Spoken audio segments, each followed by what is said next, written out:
Bom dia, meus amigos, meus irmãos, aqui do nosso grupo, do nosso canal Grãozinhos no Caminho, com a nossa leitura diária de hoje do Evangelho segundo o Espiritismo e do Livro dos Espíritos.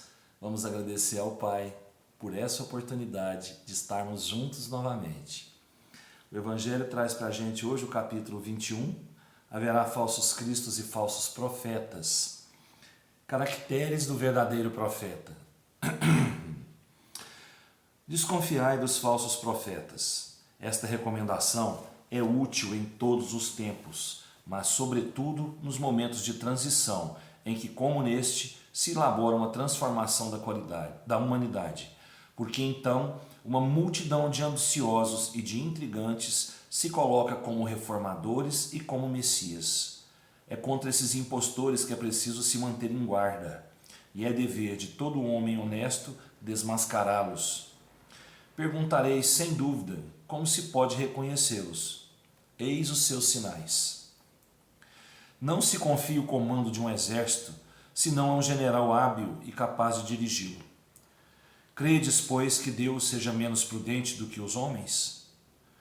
Estais certos de que ele não confia as missões importantes, senão àqueles que sabem capazes de cumpri-las, porque as grandes missões são fardos pesados que esmagariam o homem muito fraco para os carregar. Como em todas as coisas, o mestre deve saber mais do que o aprendiz. Para fazer avançar a humanidade moral e intelectualmente, são precisos homens superiores em inteligência e em moralidade.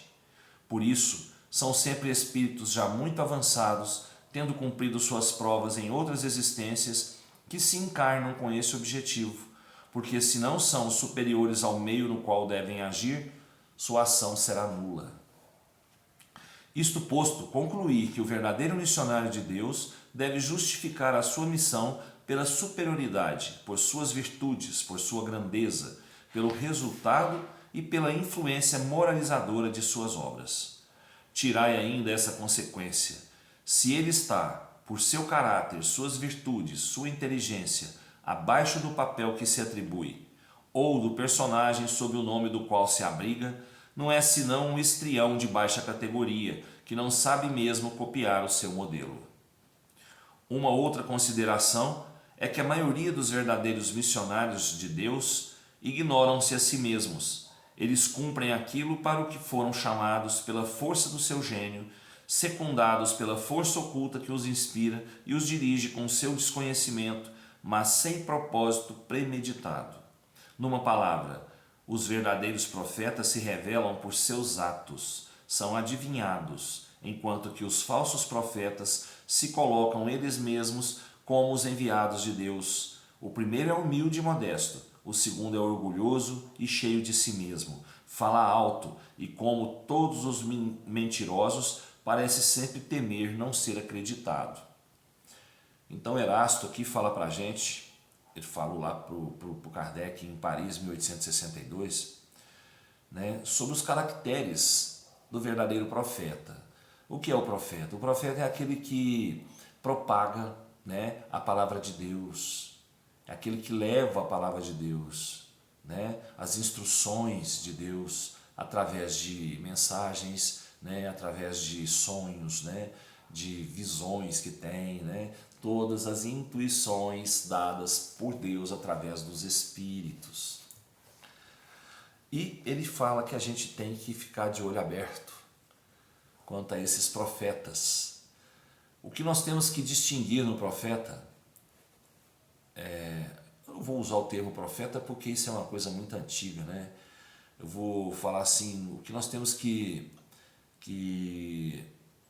observar naquele que divulga, né, a palavra de Deus, naquele que tem seguidores, vamos colocar assim, ali ao seu lado, ouvindo, né, seguindo as suas palavras. O que nós temos que olhar são os seus atos, são as suas virtudes ou seus defeitos, porque o Cristo não tem defeitos, Deus não tem defeitos, somente virtudes.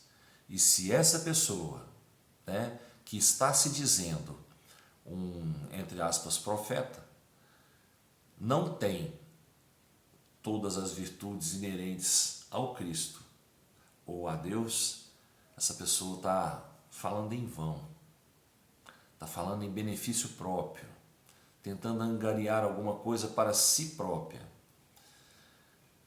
Tudo bem que ela pode falar coisas bonitas, né?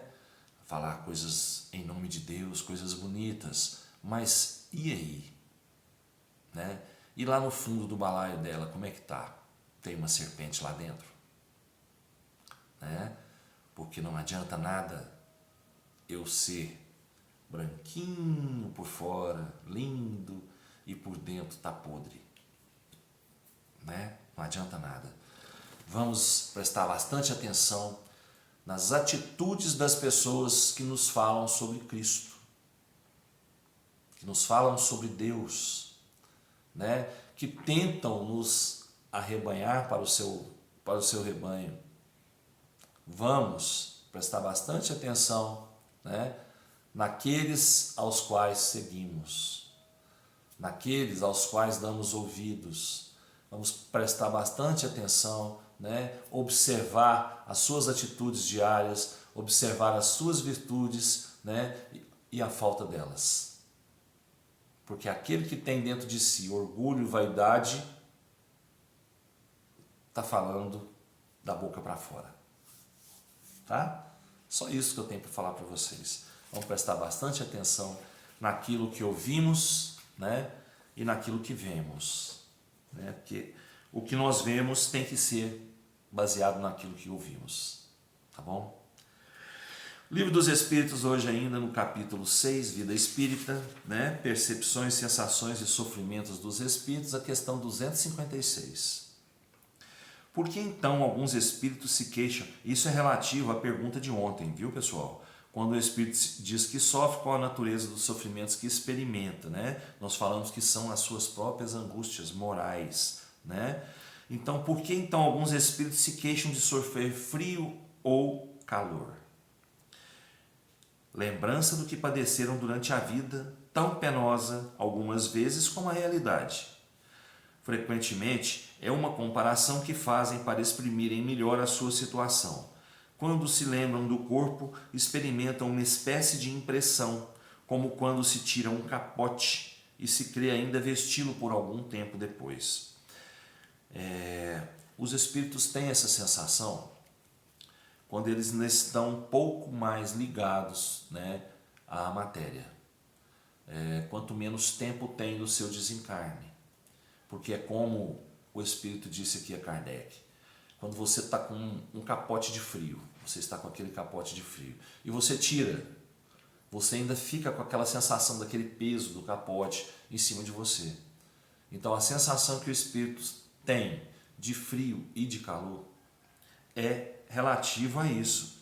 É uma lembrança ainda da matéria, do que viveram quando estavam presos à matéria. Mas isso é passageiro, isso é momentâneo, isso é porque ainda estão um pouco ligados à matéria, ou tem pouco tempo de desencarne, ou viveram muito uma vida material. Mas isso tudo passa, tá bom? Bom, meus amigos, uma ótima terça-feira para nós todos, com muita luz, com muita paz, muito amor no coração, muito trabalho e muita saúde. Vamos lá, vamos rezar bastante, porque esse planeta nosso está precisando muito de oração, muito de amor, muita luz. Então que nós, com as nossas orações, sejamos a luz que o planeta precisa. Fiquem com Deus, até amanhã, se Deus quiser, e eu tenho certeza que Ele quer. Beijo no coração.